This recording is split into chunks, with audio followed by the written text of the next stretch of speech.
జరిగిన పిమ్మట కూడా ఈ రోజుకి కూడా మనం చేసిన మంచి ఎక్కడికి పోలేదు. మనం చేసిన మంచి ఈ రోజుకి కూడా ప్రతి గడపలోనూ కనిపిస్తుంది, ప్రతి కుటుంబానికి తెలుసు. ఇంతకు ముందు గతంలో ఎప్పుడు జరగని విధంగా నా కుటుంబానికి, నా ఇంటికి మంచి జరిగింది, అది వైఎస్ఆర్సీపీ పాలనలోనే జరిగింది అన్నది ప్రతి ఇంటికి తెలుసు. ఆ చేసిన ఆ మంచి ఎక్కడికి పోలేదు. ఆ మంచి ఎప్పటికీ మనకు శ్రీరామ రక్షగానే బ్రతికే ఉంటుంది.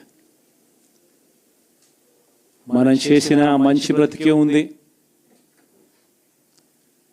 విశ్వసనీయతకు అర్థం చెబుతూ జగన్ ఏదైనా చెప్పాడు అని అంటే మాట తప్పడు, మాట మీద నిలబడతాడు, మాట తప్పని పాలనే తాను ఇచ్చాడు అన్న విశ్వసనీయతకు అర్థం చెబుతూ మనం అందించిన పాలన కూడా ప్రజలు మర్చిపోరు. ఈరోజు కూడా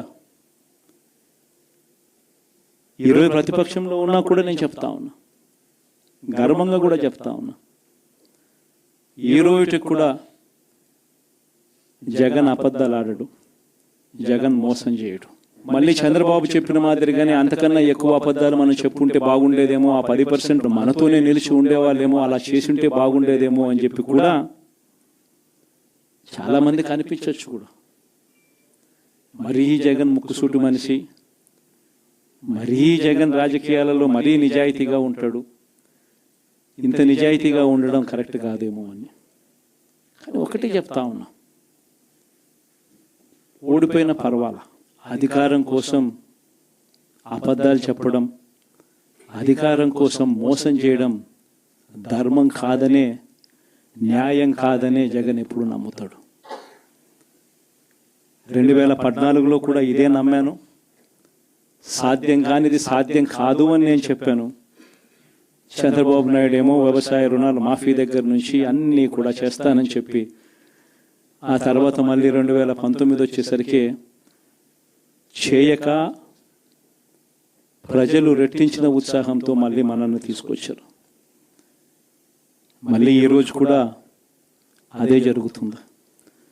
2029 వచ్చే నాటికి వచ్చేసరికి చంద్రబాబు నాయుడు చెయ్యని హామీలను, మోసం చేసిన పరిస్థితులను ప్రజలు ఏ స్థాయిలో గుర్తుపెట్టుకుని మళ్ళీ మనల్ని ఆశీర్వదిస్తారు అని అంటే, చంద్రబాబు నాయుడుకు సింగిల్ డిజిట్లలోనే నెంబర్స్ వచ్చే పరిస్థితి కూడా ఆ రోజు కూడా దూరంగా లేదు.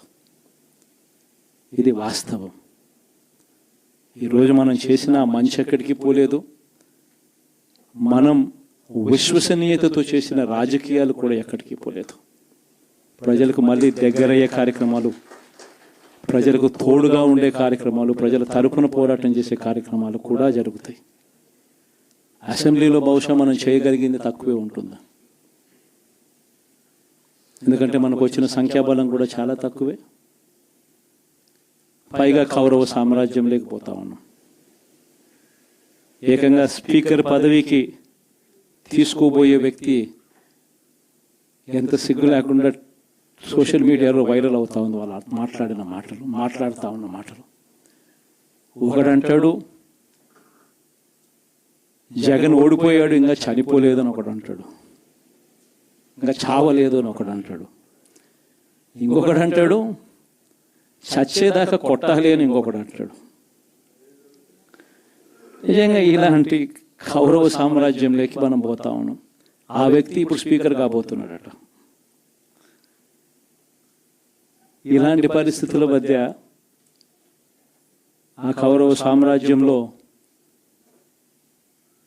అసెంబ్లీలో ఏదో మనం చేయగలుగుతామని చెప్పి నాకైతే నమ్మకం లేదు. కానీ పాపాలు పండే కొద్దీ ప్రజలతో కలిసి ప్రజల మధ్య నిలబడి పోరాటం చేసే కార్యక్రమాలు అయితే రాబోయే రోజుల్లో ముమ్మరంగా స్పీడ్ అందుకుంటాయి.